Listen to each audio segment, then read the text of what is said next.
আচ্ছা, তো with all due respect to this দিদি, মানে অঙ্কিতা দিদি, যিনি আমাকে আমার ওই মেসি কাণ্ডের ভিডিওটাতে কমেন্ট করে বলে গেছেন যে এই সেলিব্রিটি ওয়ার্শিপিং, 5,000 টাকা খরচা করে মেসিকে দেখতে যাওয়া, এসবগুলো ঠিক না, এসব ভুলভাল জিনিসপত্র।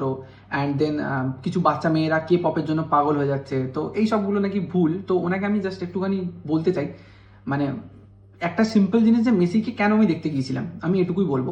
খুব ক্লিয়ারলি বলছি, মেসিকে দেখা শুরু করেছিলাম আমি না সেই 2011 সাল থেকে, তখন আমার বয়স 11, ঠিক আছে? তো তখন আমি নিজে থেকে দেখতে শুরু করিনি, তখন আমি বাবার সাথে দেখতাম, বাবা দেখতাম রাত্রিবেলা বার্সেলোনায় খেলা দেখতো, আর আমাকে বলতো চল দেখবো। তো আমি এটুকু তো বুঝি যে বাবা মায়েরা কখনো তার সন্তানের জন্য খারাপ কিছু করবে না। আর সেই জন্যই আমিও বাবার সাথে খেলা দেখতে শুরু করেছি, এবং 3-4 বছর আমার বাবার সাথে খেলা দেখার পর, ওই 2014 সালে ওয়ার্ল্ড কাপটা শেষ হওয়ার পর থেকে আমি মেসির ফ্যান হতে শুরু করি। তার পেছনে অনেক কারণ আছে, জানেন তো। মানে আজকে আমি যে মানুষটা, আমার লাইফের যে মরালস আছে বা কিছু মানে নীতিবাচক যে জিনিসপত্র, আইডিওলজিস যেগুলো বলতে পারেন, তো সেইগুলো না অনেকটা ইনফ্লুয়েন্স বাই লিওনেল মেসি। কারণ কি? কারণ মানে লিওনেল মেসি একটা ফর্মুলা সারা জীবন মেনে চলেছে, যে যখন ইউ হ্যাভ এনাফ, ডিস্ট্রিবিউট, লোককে দাও, দান করে দাও। এই যে মেন্টালিটিটা, এটা মেসির থেকে শিখেছি। লাইক যখন মেসি একটা গোল পেয়ে গেছে, দুটো গোল পেয়ে গেছে, তারপর তার হ্যাট্রিক আছে, তখন সে কি করেছে, পেনাল্টিটা পেয়ে সুয়ারেজকে দিয়ে দিয়েছে। কারণ যারা ফুটবল বোঝো তারা বুঝতে পারবে।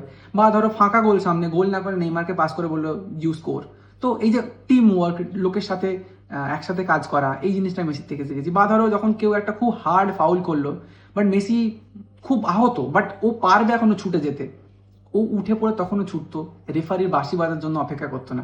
বা কোনো রকম কোনো ডাইভ বা কোনো রকম কোনো অ্যাক্টিং করে ফাউল গ্যাদার করার চেষ্টা মানে কখনোই করেনি।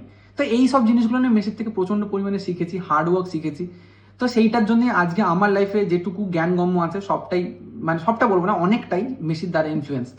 তো দিদি, যদি আজকে 5,000 টাকা গেছে বলে আমি বললাম, মানে যদিও ওই টাকা ম্যাটারটা আমার কাছে করছে না, তার তার মানে এটা নয় যে আমি খুব বড় লোক। বাট মেসির জন্য 5,000 টাকা কেন, যদি আমার কাছে 1 কোটি টাকাও থাকে কোনোদিনও, আর আমি তার পিছনে মানে মেসিকে দেখার জন্য টিকিট 1 কোটি টাকার হয়, আমি দেবো, আমার সবটা দিয়ে দেবো। কারণ ওই মানুষটার ইম্প্যাক্ট আমার লাইফে অনেক বড়, অনেক মানে অনেক বড়। তো আমি আপনাকে কখনোই চাইছি না ছোট করতে বা কিছু বলতে, লাইক এরমভাবে বলে যে মেসিকে তো ওয়ার্ল্ডের এত লোক ফলো করে, মোর দ্যান 50%, তাহলে কি সবাই পাগল? আমি এই জায়গা যেতে চাইছি না। যে যা সেটা নিজস্ব একটা মতামত থাকতে পারে, আপনারও আছে হয়তো, বাট আই থিঙ্ক কি আমি যেটা করেছি সেটা জাস্টিফাইড আমার জন্য, আমি ভুল করিনি, ঠিক আছে? আর কে পপের ব্যাপারটা আমি বুঝি না, আমারও জিনিসটাকে খুব একটা ভালো লাগে না। বাট স্টিল যার যে যা সেটা নিজস্ব চয়েস না। মানে যদি কারোর খুব পছন্দ হয়, তাকে সে সেলিব্রিটি করে রাখতে চায়, তাকে নিয়ে খুশি আছে, তো লেট ইট বি না, কি দরকার আছে? মানে মানে ছেড়ে দিন। এইসব নিয়ে তর্ক বিতর্ক করার কোনো মানে হয় না। যে যার লাইফ সে তার মতো করে